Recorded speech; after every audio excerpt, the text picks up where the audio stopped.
Pavyzdžiui, rinkoje atsirado žaislas, kuris vaikams sukelia kokį nerimą, depresijos simptomus, su nemiga susijęs ar ne, dar ten kokių savižalos minčių kelia ar ne. Kas atsitiktų su tuo žaislu? Uždraustum. Iš karto uždraustum, ar ne? Kai socialiniai tinklai daro tą patį ir dar daugiau, yra nustatyta, kad, pavyzdžiui, vaikas prisijungia prie TikToko ir per kiekgi minučių, jam tikrai neieškant ir nenaršant, bus parodomas seksualizuotas turinys, savižala, psichikos sutrikimus romantizuojantis turinys. Tai vaikas nebūtinai pats pasirinks ir nebūtinai pats ieškos, nes jam tiesiog taip parodys.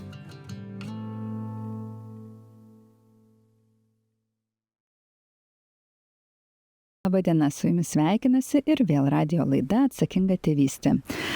Šioje laidoje kalbame tėvams apie vaikus, kad geriau vieni kitus suprastumėm ir galbūt net ir vaikams apie tėvus. Tai viskas lengvesniai tėvystei.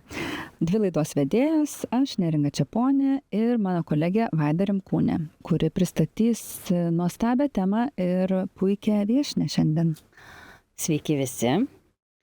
Kai su Neringa galvojame, apie ką šiandien norim pakalbėti, tai atsigręžiam į aktualijas. Artėja vasara, kaip ir lengvesnė tėvystė automatiškai, bet... Jau atėjo vasara. Jo, tikrai jau atėjo, bet matai, iš oro neišeina suprasti. Bet ką daro mūsų vaikai, jeigu jie nebeturi tokios struktūros, jie nebeturi tokio užimtumo labai didelio ir ką tada daro? Sėdi ekranuose. Ir apie tai turbūt yra labai daug tėvų nerimo ir baimių ir tokio nežinojimo, ką daryti, nes ekranų tema aktuali yra ir kai mokykla yra, o kai pradeda vasara, tai atrodo visai palaida bala. Iš tikrųjų, gal net ne nerimo, konfliktų, pykčių namuose, nesusikalbėjimų. Ta tema tokia kiekvieną kartą turi skirtingą aštrumo laipsnį. Taip. Ir kai yra daugiau laisvės, jinai dar paaštrėja. Tai, kad nešnekėtumėm vienos, mes pasikvietėme į pokalbį žmogų, kuris tikrai mums padės ir apžvelgti tas rizikas ir duos patarimų, kas yra realu šeimoms. Realu. Čia toks raktinis žodis. Tai sveikinamės su Skaitmeninio etikos centro bendraįkūrėja ir ekspertė Renata Gaudinskaitė, kuri jau mums čia prieš laidą pripasakojo visokių dalykų, kur mes aikčiojom ir okčiojom, tai dabar pasidalinsime visi kartu. Labadiena. Aikčiam ir okčiam dėl to, kad būtent ir kalbėjom ne tik tai apie tas rekomendacijas, kaip reikėtų daryti, ko nereikėtų daryti, bet apie realų fokusą į tas sritis, tuos dalykus, kurie yra svarbu tam, kad susikalbėtų tie tėvai ir vaikai ekranų temoje. Tai natūralu, vasarą ekranų laikas padidėja, sunkiau sukontroliuoti, vaikai turi laisvo laiko.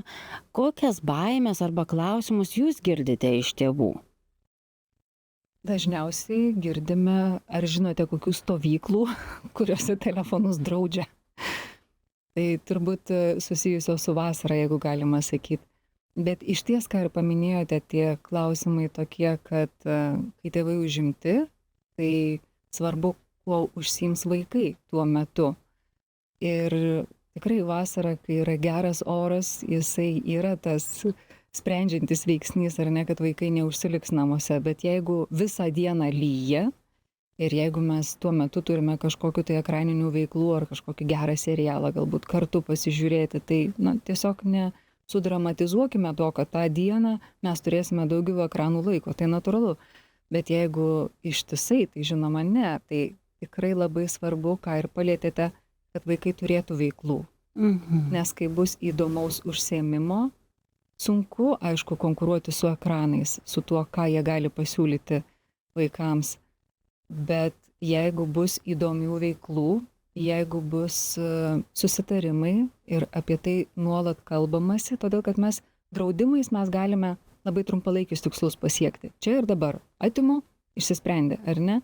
Bet ilgalaikiai perspektyvai man tai neduos naudos. Jeigu žmogus nesupras, kodėl jisai turi, jisai jausis apribotas, nuskriaustas, negalintis sukontaktuoti su savo draugais, negalintis veikti tai, kas jam įdomiausia, ar ne? Bet jeigu jisai supranta, kiek gali būti sveika, kaip man tą laiką savo susidėlioti, nes kiekvienas nori būti ir produktyvus, ir gerai jaustis, ir kartu visą ką geriausia iš tų technologijų ir pasiimti. Renata, aš noriu paklausti, gal galėtum plačiau papasakoti apie centrą, kuriame, ko iš jo tikėtis, kada galima kreiptis, kas jame, kokią vertę sukūrėte tėvams? Skaitmeninės etikos centrą įkūrėme jau dabar prieš 7 metus ir sukūrėme tam, kad labai pasigedome informacijos tėvams vienoje vietoje. Ir visur internete, jeigu tu skiri laiko, ieškai, googlini, tos informacijos visokios gali rasti ir tada jos patikimumo klausimas kyla. Todėl, kad ir tų studijų įvairiausių, ir tų patarimų įvairiausių, ir kaip susivokti, kuogi pasitikėti ir kuo vadovautis. Ir po truputėlį kaupiant medžiagą ir kalbantis apie tai, draugė su kolega Rasa Jauniškienė, mes supratome, kad tos medžiagos jau yra tiek, kad jau negali laikyti, reikia kažkaip dalintis. Ir tiesiog supratom, kad reikalinga, prasidėjo viskas nuo svetainės, interneto svetainės įkūrimo, tai į ją ir dedame visą ką. Ir pamažu pas mus atėjo ir kiti žmonės, ekspertai, kurie sakė, matome, kad čia galime rasti naujausios informacijos, kad laikote ranką ant pulso, norim irgi būti čia, prisidėti kartu ir tikrai labai džiaugiuosi ir didžiuojuosi tai žmonėm, kurie dirba su mumis, ir psichologai, ir psichiatrai. Mes turime ir profesorę Romą Jusienę, Vilniaus universiteto psichologijos instituto direktorę, turime neuromokslininką daktarą Julių Burkauską, daktarę Vilmą Jekienę, turime psichiatrą Mindaugą Jasiulaitį, Kauno Romuvos klinikos vadovą, priklausomybių klinikos. Šitie žmonės padeda mums toje temoje susivokti. Turime Liną Žemaitytę Kirkman, kuri apie skaitmeninę gerovę yra ekspertė, patarti, kaip geriau organizacijose, tarkim, produktyvumą ir visus kitus dalykus užsitikrinti, kaip neperspausti su tomis technologijomis. Tai čia mes esame ramus, kad pamatę kokią nors studiją, kuri sako, žinot, yra ne tiek ir daug čia tos įtakos ekranai daro, tarkime, psichikos sveikatai, ar ne, mes turime žmonės, su kuriais iš karto galim pasitarti. Ir jie mums sustato taškus ant į ir tada mes suprantam, ar šitą studiją verta remtis, ar verta apie ją kitiems pasakoti. Kaip ir minėjau, turbūt labai svarbu studijos metodologija ir, nežinau, gal net kažkoks prielankumas ar noras parodyti vieną ar kitą hipotezę. Tai ką sako tos naujausios studijos apie ekranus ir vaikus? Ar telefono ekraną galima ilsėtis žiūrint nuo telefono ekrano, galima ilsėtis žiūrint serialą ir kompiuteris, ar sumuojant visą tą laiką prie ekrano? Dar pridėsiu prie klausimo vieną sakinį. Ar keičiasi rekomendacijos, kai nėra mokyklos, o yra vasaros laikas? Ekranų laikas sumuojasi. Pirmiausia pasakysiu, kad jisai sumuojasi ir pasakysiu rekomendacijas, kurios yra nepriklausomai nuo laiko. Tai vaikams iki 2 metų yra 0 ekranų, vaikams iki 5 metų iki 1 valandos, iki 10 metų nedaugiau 2 valandos, iki 14 metų, ir daugiau yra 3, maksimum 4 valandos ekrano laiko. Ekspertai pabrėžia, kad įskaitant ir mokymuisi skiriamą laiką. Tai žodžiu, kai pagalvoju apie tai, kaip realybėje tai pritaikyti, atrodo visą tai labai komplikuojasi, bet yra kitas laiko rodiklis, kuris pabrėžiamas ir jis jau visur per įvairiausių šalių mokslininkų tyrimus žiūrint, tai yra neviršyti 2 valandų ribos pramogoms. Jeigu vaikai šiuo metu pramogauja ilgiau, gerokai ilgiau ar ne, irgi nešokti staigiai į tas 2 valandas, bet po truputėlį mažinti, todėl kad sakoma, kada mes viršėme tą 4 valandų zoną, prasideda žalojantis poveikis smegenims. Dabar grįžtant prie jūsų klausimo, ar vasaros laike ir mokslo laike, mokslo laike aišku, kas mums truputėlį sustruktūruoja dieną labiau, ar ne, įvairiausi dalykai.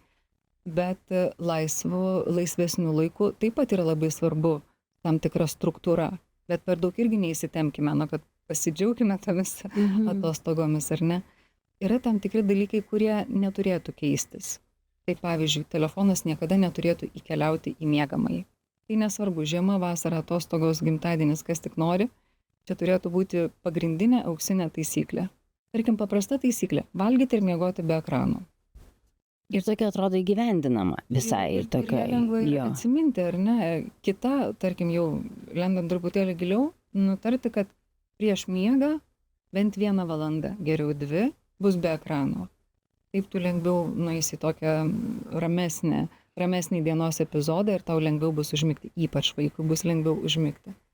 Atsibudus, saugo save nuo skaitmeninio triukšmo, ar ne? Tai reiškia bent valandą, geriau 2 arba net ir dar daugiau, aš nepuolu į socialinius tinklus, ne, tiesiog atsikeliu, turiu savo ryto rutiną, apgalvoju dieną, ką noriu tuo metu pasiekti ir panašiai.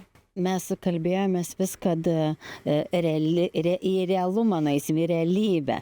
Tai man keli tokie iš karto klausant Renatos kyla aspektai. Tai pirmiausia, tai kad kai turi paauglį, ypač kokį 13-14 metų, tai jie nieko jau nebenori. Jau nieko nenori, ką pasiūlai. Turiu galvoj, kad jie, bent jau nežinau, gal kiti 13-mečiai kitokie, bet kažkokios veiklos papildomos, išskyrus ekraną, juos labai sunku. Kiemą ten, bet tokie dalykai jau keičiasi, nes aš irgi klausau ir jaučiuosi tokia bloga mama, aš net nebežinau, ar ką nors sakyti, ar tiesiog linksėsiu ir sakai gerai. Gal yra kokių patarimų? Nes aš labai tikiuosi, aš kaip mama einu pas jūs patarimų, kaip truputį vaikam paauglėjant ir jau šiaip atrodo tų temų ir kažkokių nesutarimų yra daug. Dar vieną turėti, kuri vadinasi ekranai, yra tikrai sunku, jau reikia pradėti galvoti, ar aš tikrai noriu apie tai kalbėti. Bet ką daryti tokiais atvejais, kai tas yra paauglėjimas ir tada tokia visko neigimas ir visame kame nepasitenkinimas ir palikite mane ramybėje yra pagrindinis turbūt tas jausmas iš vaikų tėvam, palikite mane ramybėje. Tai kaip čia tas taisyklės įgyvendinti? Ir jūs nesuprantate. Ir jūs nesuprantate, dar šitas irgi, jūs nesuprantate. Žinoma, taip ir yra. Ir tikrai tėvai daug ko galbūt nesupranta, nes paauglystė yra tas laikotarpis, kada labai daug kas keičiasi ir jiems tikrai reikia ir daugiau dėmesio, bet tai, jeigu paauglys užtrenkia duris, tai nereiškia, kad tėvai ir turi sakyti, nenori, tai ir būk ten, ne? Tai iš tikrųjų tai ir to dėmesio, ir tam tikros pagalbos vedimo, priežiūros tam tikros ir meilės tos visko tebereikia, nepaisant to, kad ir kokiais dygliais jis ten būtų apaugęs, ar ne? Tai, ką kalbate, yra labai svarbu, mes nestaiga turime temą paauglėjant vaikui, staiga atsirado ekranai. Ekranai buvo ilgą laiką iki to. Jeigu mes iki to turėjome taisyklės ir nuolatinius pokalbius apie tai, bus lengviau. Jeigu mes dabar turime situaciją, tiesiog dabar norim kalbėti apie tai, turime paauglį, su kuriuo norime šiandien keisti situaciją, ar ne? Mes taip jam ir turim sakyti, žiūrėk, aš sužinojau daugiau informacijos. Dabar mes kai ką turėtumėm persvarstyti tam, kad visi kitaip truputėlį geriau gyventume, nes aš irgi noriu ir kad tu ir gerai jaustumės, ir pailsėtum, ir gyvenime pasiektum dalykų, ar ne? Tai dedam tada ant stalo, ką mes norim susitarti. Ir pavyzdžiui, mes turime tokį šeimos susitarimo šabloną. Mes jį esame parengę su paramos vaikams centro psichologais ir, tarkim, su mažesnysis vaikais tu gali aptarti, ką jūs darote, ką tėvai daro, kaip mes ten tą laiką reguliuojamės ir taip toliau, ar ne? Jeigu šeimoje yra paauglių vaikų, galbūt jie gali pavadovauti tokiam susitikimui, nes jie tikrai yra skaitmeniniai čiabuviai, jie labai daug žino, ką ten galima ir kaip padaryti, ar ne? Jie galbūt gali pasakyti, ką daryti mažiesiems, o tėvams ką padaryti irgi. Tiesiog jie pabūti tą vadovaujančią grandimi šitoj vietoj. Ir tėvai, aišku, turi įsipareigoti ir tą susitarimą laikas nuo laiko peržiūrėti, todėl kad, ir visokių skirtingų programėlių reikia, ir gal man poreikiai keičiasi, ar ne, ir man dabar, gal man to laiko daugiau reikia, gal man šitam reikia mažiau laiko. Tiesiog mes sutarkime, kad mes laikas nuo laiko tai ir peržymė, ar mums dar vis gerai. Vasaros metu gal mes irgi galime persižiūrėti, ką mes veiksime, kokios taisyklės, gal mums jau yra tiesiog dabar per daug, Vasarai pasilikime kokias 2-3. Pavyzdžiui, tas prieš miegą.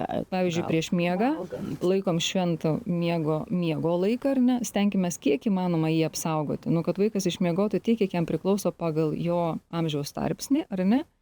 Ir tiesiog, kad kiekvieną dieną būtų ir judesio, ir bendravimo su žmonėm, ir kažkokių tai veiklų, kuriuose dalyvauja mano pirštai, rankos, ar kažkoks tai konstravimas, ar kažkas. Ir sveiko maisto, ne tik tai kažkokio ten užpilamo ar iš pakelių, ar ten kažkokio greito. Jeigu viso to aš turiu, tai atsipalaiduokime nuo to vasaros ir atostogų metu, nuo to minučių skaičiavimo. Tiesiog ramiau į tai žiūrėkim. Tikrai taip bus. Kartais ir suaugusiems nepavykstagi laikytis to, susiplanavau ir, žinot, kaip sako, ypač tie, kurie turi išmanųjį laikrodį, į jį žvilgtelė, 30% žmonių pasilieka jame ilgiau negu planavo. Tai suaugusieji irgi turi iššūkių, ne tik vaikai. Tiesiog vaikų smegenys tuo metu dar vystosi ir jiems todėl turime padėti. Ir jeigu mes turime paauglį, kuris, tarkim, neigia viską, nenori, nes iš tiesų ekranas gali pasiūlyti tiek daug jam ir taip greitai užpildyti visus poreikius, kokie dabar jam galėtų iškilti, ar ne, ir užimtumo kažkokio, ir pramogos, ir įvertinimo, ir kokio tai atpildo gavimo. Visą tai jis gauna labai greitai, dideliais kiekiais, tai po to iš realybės tai paimti gali tapti sunku, bet jeigu mes nuolat apie tai kalbamės ir rimtai ir sakom jam, tu pažiūrėk, yra neuromokslai, kurie sako, gal galime pasižiūrėti, kaip atrodo smegenų skryningai, nuotraukos, kaip pasikeičia žmogaus smegenys, jeigu jis praleidžia labai daug laiko žaidimuose, pasižiūrim, kas čia darosi. Pasikalbėkime apie tai, kas yra ta pilkoji zona smegenyse ir kodėl jinai mažėja tada, arba gal jinai ten buvo mažesnė, nesvarbu. Bet ką jinai reiškia? Jinai atsakinga už tavo motivaciją, už tavo impulso kontrolę. Ką tai reiškia tavo gyvenime? Ar tu galėsi, pavyzdžiui, nuspręsti, dabar tai aš atžaisiu kiek noriu, o paskui tai jau skaitysiu knygą, o gal atvirkščiai tai padaryti? Kada tau bus lengviau? Tai kai ir šiaip paaugliai labai domisi tomis temomis, jiems yra viskas įdomu, aš net kalbėjau su trečiokais ir jie sako, ir man parodykit tos skryningus, aš irgi noriu suprasti, kaip ten viskas veikia. Iš tiesų, vaikai labai smart žmonės ir kai mes kartais sakom, jau jie tai prasmegę ten ir visada bus, žiūrėkit, suaugusiai neretai irgi gauna pastabų, mama. Ką čia dabar darai? Tai žiūrėkit, jeigu jau knygą turit po ranka, tai skaitykit telefoną joje. Atsiprašau už tokį patarimą, bet kažkaip, nes tėvai yra vis tiek tas elgesio modelis, į kurį tu gali sakyti, ką nori. Vaikas elgsis taip, kaip jis mato savo aplinkoje. Aš noriu pasidalinti, iš tikrųjų, šventėm gimtadienį su mano paaugliais ir man eina į telefoną sveikinimai. Visą dieną žinau, kad virš 100 tų sveikinimų ir aš turiu čia tuoj atsakysiu. Tai mano paaugliai sako, mama, mes padedam telefonus ir tu padėk. Ir mes padėjom visi telefonus ir gal valandą laiko visi sėdėjom prie stalo ir nebuvo to tokio, kad tuoj čia pasižiūrėsiu. Pokalbis, jisai buvo toks tęstinis, visi buvo vienodai įsitraukę. Nemoku paaiškinti, bet tai buvo visiškai kitokia patirtis, seniai bet turėta. Ir tą inicijavo būtent vaikai, kur irgi negaliu pasakyti, kad visada mes idealiai tas taisyklės turim. Mano dukra lygiai taip pat pasakoja, ir jeigu aš paimu telefoną, jį demonstratyviai nutyla ir laukia, kol aš vėl būsiu dėmesyje. Tai mūsų vaikai irgi paaugliai. Bet vis tiek dar noriu pratęsti tą kalbą apie tai, kad ir jie čiabuviai yra, ir labai daug bendravimo yra socialiniuose tinkluose. Ir kokios yra dabar mūsų aktualios, kad Jungtinė karalystė irgi paskelbė draudimą socialiniam tinklam visiems nuo 16 metų. Tai nėra pirma šalis, Australija tai padarė dar seniau. Ir va čia aš įžvelgiu konfliktą, nes mūsų vaikai sako, kad jų gyvenimas yra dažnai bendravimas su bendraamžiais, sužinojimas dalykų yra socialiniuose tinkluose, o dabar mes turėsime jas uždrausti. Ar galėsim pakalbėti apie tai? Iš tiesų, iki 16 metų yra šitie draudimai priimti, yra šalių, kurios žiūri į tai kaip į sektiną pavyzdį. Objektyviai šiuo metu socialiniai tinklai, kokie jie yra kurio pati nesaugiausia, nekontroliuojama erdvė vaikams būti.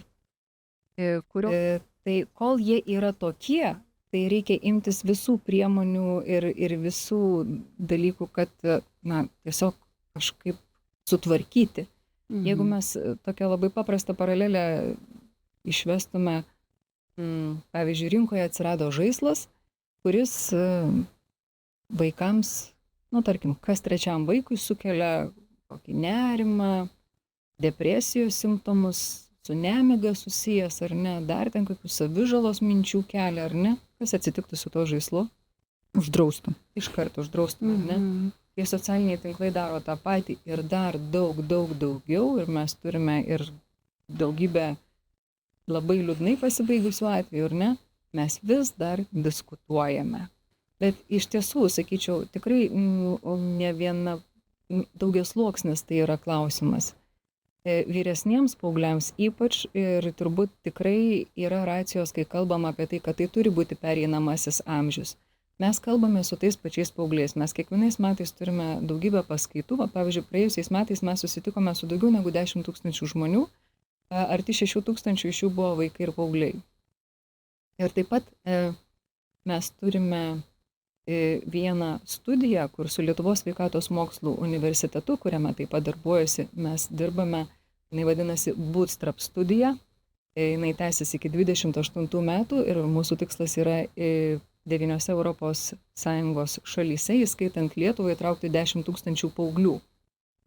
Jie įsidiegia tam tikrą programėlę, kurios duomenys rodo, kadagi žmogus pradeda problemiškai naudotis internetu, tiesiog pernelyg daug, pernelyg intensyviai, per ilgai, ir pasiūlyti intervencijas, kurios galėtų padėti spręsti, taip pat pasiūlyti rekomendacijas šalių vyriausybėms.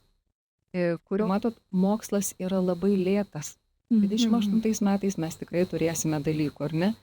Bet mes laikas nuo laiko su tais paaugliais turime tokius vadinamosius bootcampus, stovyklas, į kurias susirenkame ir kartu su mokslininkais atsakinėja jie mums į klausimus, dalyvauja ir pasakoja. Ir galbūt kai ką nustebins, bet tikrai, kurio labai brandus yra šiuolaikiniai vaikai, šiuolaikiniai paaugliai, mes dirbame su 12-16 metų grupe, Lietuvoje dažniau dalyvauja net vyresni, truputėlį arčiau, 14-16 metų, kurio tai jie sako, kurio mes patys tai žinot, mes žinosim, kaip apeiti. Tai čia normalu. Bet va mažiesiems tai bus visai kas kita. Jie labai racionaliai, labai logiškai suvokia, kad jeigu tu nuo pat mažens įprasi prie kitokio naudojimo, negu jie buvo įpratę, dabar jiems būtų labai sunku atsitraukti, ar ne? Bet jie puikiai supranta ir kokių patarimų nuostabių jie turi jaunesniems, kai mes sakom, patark jaunesniai kartai, ką tu norėtum, kad jo patirtys internete būtų geros arba geresnės negu tavo. Man čia taip svetainėje galima beje susirasti, mes pradėjom tiesiog dėti juos į tokią paklodę. Kaip vadinasi svetainė? Svetainė yra e-etika.lt. e-etika.lt. Ir beje, kai pradėjau kalbėti prieš tai, kad mes ją turime, tai tėvams mes turime tiesiog tam tikrus patarimų blokus, vieną visą skiltį, kuri yra skirta vien tik tėvams, ir tie blokai susiformavo pagal tai, kokius klausimus mums dažniausiai ir užduodavo tėveliai susitikimuose. Ir ten yra netgi patarimai pokalbių pradžiai, pavyzdžiui, labai kokių nors nesmagių, nepatogių pokalbių pradžiai, pavyzdžiui, tu užeini į kambarį ir supranti, kad tavo vaikas žiūri pornografiją, tau reikės apie tai su juo pasikalbėti. Jūs turėsite nepatogų pokalbį, ar ne? Tai ten gali tiesiog pasižiūrėti, kokios yra idėjos, kaip tą sakinį nepatogų tau išgromuliuoti ir pakalbėti. Jeigu bus tikrai per sunku, geriau kreiptis į specialistą, nes jūs turėsite apie tai pasišnekėti. Arba jeigu vaikas pamatė ką nors labai šokiruojančio, labai traumuojančio internete, ar ne, jūs tai pamatysite iš vaiko elgesio pasikeitimų. Jis gali tapti tylesnis, ramesnis, uždaresnis, nenorėti kalbėtis. Tai jeigu nepavyksta pačiam išlukštenti, reikia specialisto.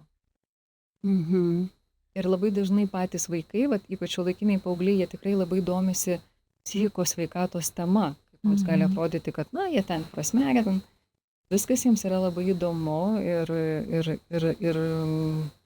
labai daug žinių jie turi, labai įdomu su jais ir diskutuoti, ir atsakyti į jų klausimus. Ir jie tiesiog pagal dabartinę situaciją vaikai pralaimi socialiniuose tinkluose, jie sukurti taip, kad jie įtrauktų.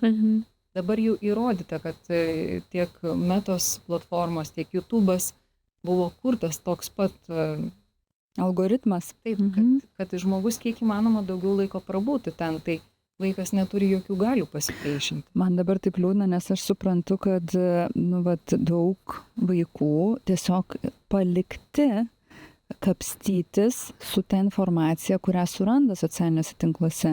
Ir ne visada net tėvai būna tiek išprusę, kad žinotų, kaip veikia tas Snapchatas, koks ten tas Discordas, ko daryti, ko nedaryti, tu negali tų patarimų patarti vaikui, tai vat jūsų svetainėje galima praplėsti akiratį ir sužinoti, labai racionaliai, kokios situacijos gali ištikti ir kaip man, kaip tėvui, mamai reikėtų elgtis, nes dabar tie vaikai, jie kapanojasi, kaip įmeti į vandenį ir išmoks plaukti arba neišmoks. Man atrodo, tai yra, aš dabar jaučiu tokį liūdesį, nes man atrodo, kad tai gal per žiauru yra juos tiesiog palikti tam vandenį arba išplauks arba ne. Mes negalime vaikų laikyti mažai suaugusiais internete, nors jie tokiais tampa sulaukę 13 metų daugelį platformų. Bet, žinai, aš dar noriu užduoti ir klausimą ir gal klausydama Renatos galvoju, kad turbūt pirmiausia mums sunku suprasti, kokį kitokį turinį internete mato mūsų vaikai, nes jeigu aš domiuosi sodininkystę ir receptais, tai mano socialiniai tinklai yra apie tai. Ir man atrodo, nieko ten blogo nėra, tegu būna, bendrauja, sužino naujų dalykų, kaip pagaminti naujai pyragą kokį nors ar ne. Tai mes turbūt čia mūsų yra tokia išsilavinimo spraga, kad mūsų vaikai mato ir susiduria visai su kitu turiniu. Ir kitas, kad jūs paminėjot pornografiją, yra kažkokie ten, nežinau, interneto platybėse kiti nesaugus dalykai ir tikrai esam ir baisių visokių istorijų girdėję, bet turbūt yra tas ekranų laikas nelygus ekranų laikui, nes, pavyzdžiui, jeigu ten mano vaikas žaidžia Minecraftą, ar tai lygiai taip pat žalinga kaip socialiniai tinklai? Dar truputėlį pagrįšiu prie to, kokį turinį mato vaikai ir kokį matote jūs, pavyzdžiui, pagal savo srautą, ar ne, kuo jūs domitės, tai atrodo algoritmas tą ir rodys vaikui, ar ne, kuo jis domisi. Taip. Tai nebūtinai. Yra nustatyta, kad, pavyzdžiui, vaikas prisijungia prie TikToko ir per kiekgi minučių, jam tikrai neieškant ir nenaršant, bus parodomas seksualizuotas turinys, savižala, psichikos sutrikimus romantizuojantis turinys. Per kiekgi minučių. Ir tada algoritmas stebi, kur labiau užsilaiko akis, nes ta medžiaga jinai tokia būna labai sukrečianti, šokiruojanti. Aha, tai šito daugiau tau reikia parodyti, reiškia, taip nustato. Tai vaikas nebūtinai pats pasirinks ir nebūtinai pats ieškos, nes jam tiesiog tai parodys. Tai kalbant apie žaidimus ir socialinius tinklus, skirtumas yra, todėl kad socialiniai tinklai yra daugiau apie tokį įsitraukimą, lyginimąsi, patiktukų rinkimą, savęs rodymą, nebūtinai, bet dažnu atveju taip, ir reakcijų surinkimą. Tuo tarpu žaidimai yra labiau apie įtraukimą į tokį nuolatinį buvimą jame, nuolatinį buvimą komandoje ir panašiai. Tai šiaip yra toksai labai vertingas, kas ypač domisi arba nerimaujate dėl to, kad galbūt vaikas linksta į priklausomybę ar panašiai, yra portalas GameQuitters.com, kurį galima pasižiūrėti. Jie tiesiog yra padarę žaidimų reitingą pagal tai, kurie žaidimai labiausiai įtraukia ir kodėl. Jie paaiškina, kodėl. Tai tas yra labai, verta susipažinti, nes visus žaidimus išžaisti tėvams yra ganėtinai sudėtinga. Nerealistinė užduotis, bet, pavyzdžiui, daugiau žinoti apie tam tikrus žaidimus, kurie, kaip, pavyzdžiui, nekaltas atrodo koks nors Robloxas, ar ne, bet su kokiamis situacijomis susiduria Roblox'e vaikai, kai kuriems tėvams pasišiaušia plaukai, kai jie sužino. Tai ką dabar daryti tėvams, kurie galbūt jaučia pralaimintis kovą su tais vaikų ekranais ir su vaikais? Turbūt sakyčiau, kad tai nėra kova, kurią reikia laimėti su ekranais, bet tiesiog stoti į tą pačią barikadų pusę, kur yra jūsų vaikai, todėl kad, nėra taip, kad jūs kovojate su vaikais, o vaikai tai ten su ekranais, jūs su vaikais esate vienoje pusėje, ekranai yra kitoje ir dėl to yra labai sunku.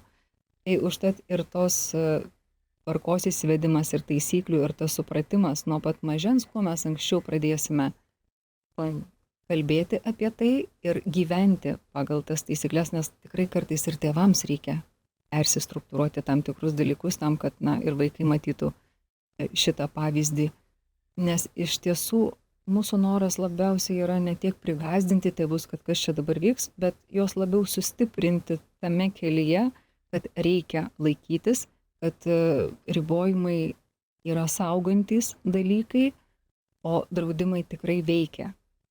Visai neseniai yra išleista amerikiečių longitudinė, tai reiškia ilgą laiką stebėtų vaikų, 7 metus stebėtų vaikų studija, ABCD, kurios metu paaiškėjo, kad jeigu vaikai iki 12 metų gauna asmeninius išmaniuosius įrenginius, yra 57% tikimybė psichopatologijai išsivystyti.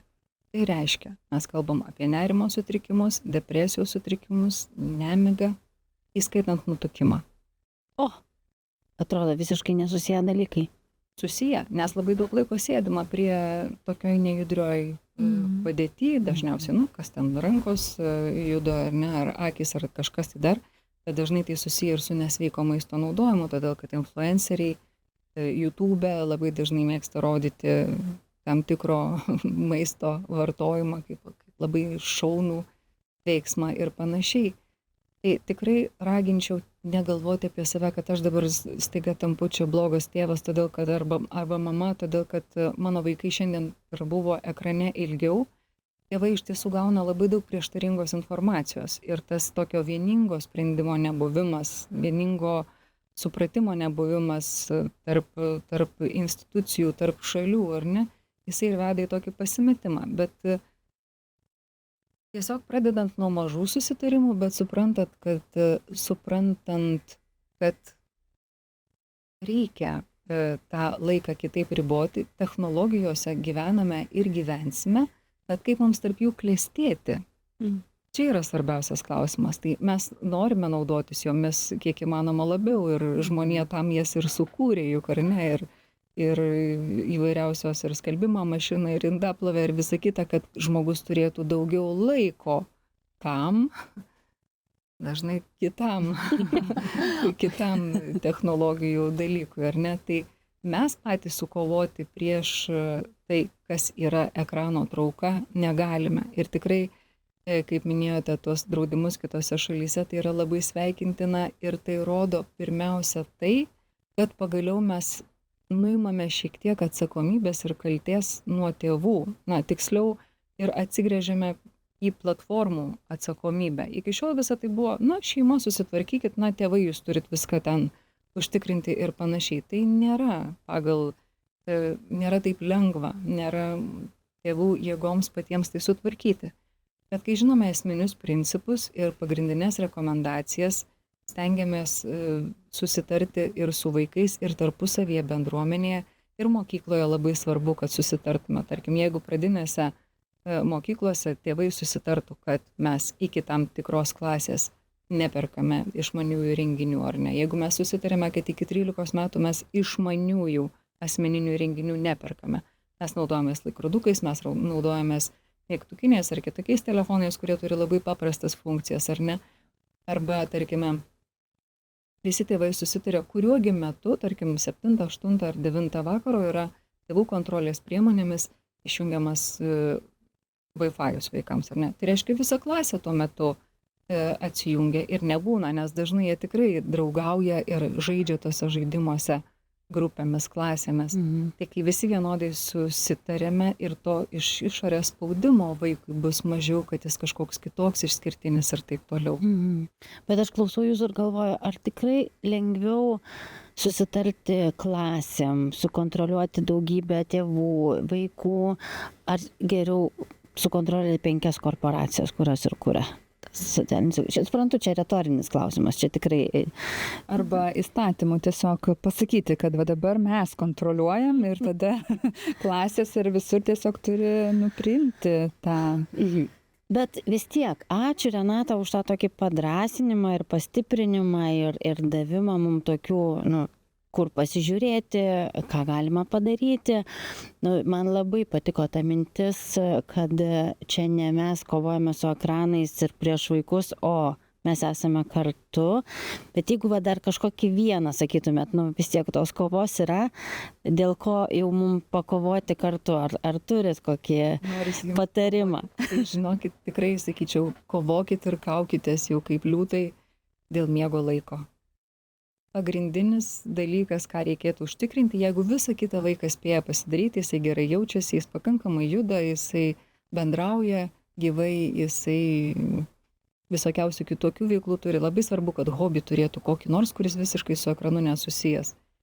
Ir tada atsipalaiduokime nuo to tokio ekranų, to laiko būtent stebėjimo. Tikrai svarbu, ką jis ten veikia. Jeigu jisai visą laiką tik tai skrolina kažkokius tai šortus, tos vadinamosius ar netrumpus video, jisai vienai praleidžia laiką, bet gal jisai visą kitą laiką, ką nors ten, nežinau, kuria, programuoja, bendrauja tuo metu, ar ne? Tai visai skirtingas tas jų laikas yra prie ekranų. Tai sakau, miegas yra turbūt numeris 1, ką užtikrinkime, ir tai yra pagrindas visos psichikos sveikatos, ką mes galime dabar pasakyti, šiai vasarai palinkėti jums. O jeigu kiekvieną dieną turėsime kažkokių tai įdomių veiklų, kurios galėtų truputėlį užimti tą laiką, gal ir tiems ekranams liks jo tikrai mažiau. Labai ačiū, jau baigiant mūsų laidą. Aš išsinešu vieną tokį gerą dalyką, kad tartis kartu su vaikais, nes kai esame tokioj ramioj būsenoj, kai susėdame prie stalo ir sakome, va dabar paimkime šitą klausimą ir spręskime jį kartu, patys vaikai gali pasiūlyti puikių dalykų ir idėjų ir tada jiem daug lengviau laikytis to, negu kad bėgant pakeliui pati su telefonu, aš ten sakau, tau negalima. Tai turbūt pradėti nuo savęs, save sukontroliuoti ir susitarti, tą šeimos susitarimą visiems kartu, bet aš šitą dalyką pirmą, ką padarysiu, grįžusi namo. Aš labai dar pritarčiau jums ne tik tai, kad dabar sėskime, dabar jau čia mes tarsimės griežtai. Tiesiog nureikšminti tą, tarkim, pasivaikštant, kažkur tai išėjus, važiuojant automobilyje, tokiuose tarsi neutraliuose vietose pamėginkime aptarti. Nebūtinai, kad jau dabar susėsime kumščiu į stalą, dabar čia susitarsime. Aš tik sureikšmindavau, netgi mes pasirašom ten kokį tą susitarimą, parašą uždeda. Tai čia kaip tik nureikšminti. Parašas labai gerai, bet laikykime tai eiliniu. Žiūrėkit, telefonas, šitas įrenginys, kurį mes vadiname telefonu, yra polimedija. Bet jis gali ir skambinti. Jis gali ir skambinti, taip. Bet jis dėl to netapo tiesiog tik tai telefonu, ar ne? Tai ir kai tokį įrenginį tu paduodi vaikui į rankas, ten tiesiog per daug dalykų, kuriuos jam reikia išspręsti pagal jo amžių, ar ne? Per daug iššūkių, per daug pagundų. Tai tiesiog nureikšminkime, kad laikykim, kad jisai yra įrankis mūsų kasdienai, bet tas įrankis turi turėti savo vietą. Jis neturi būti prilipęs prie manęs visą laiką, neturi būti taip, kad aš kiekvieną kartą atsakau iš karto tik tai gavus žinutę. Geriausia, kai visi šeimos įrenginiai vakare suplaukia į vieną bendrą vietą, ten jie nakvoja, rytais mes juos iš ten pasiimame. Tai tiesiog ir parėjus, tarkim, iš mokyklos ar iš darbo, jisai padedamas kažkur, o nekeliauja visą laiką su manim rankoje arba kišenėje. Jisai turi savo vietą. Jisai yra įrenginys, kuris papatogina, palengvina, smagina mano gyvenimą, ar ne? Bet aš jį naudoju tada, kada skiriu jam laiko pats. o ne tada, kada jis mane įtraukia. Ačiū labai už be galo vertingą pokalbį, įdomią temą. Dar daugiau patarimų e-etika.lt, o tie, kas norės susitikti gyvai ir išgirsti, apsikeisti įkvėpimu ir žiniomis, Atsakinga tėvystė konferencija spalio 10 dieną, bilietus jau galima įsigyti. Ačiū labai visiems klausytojams. Ačiū Jums.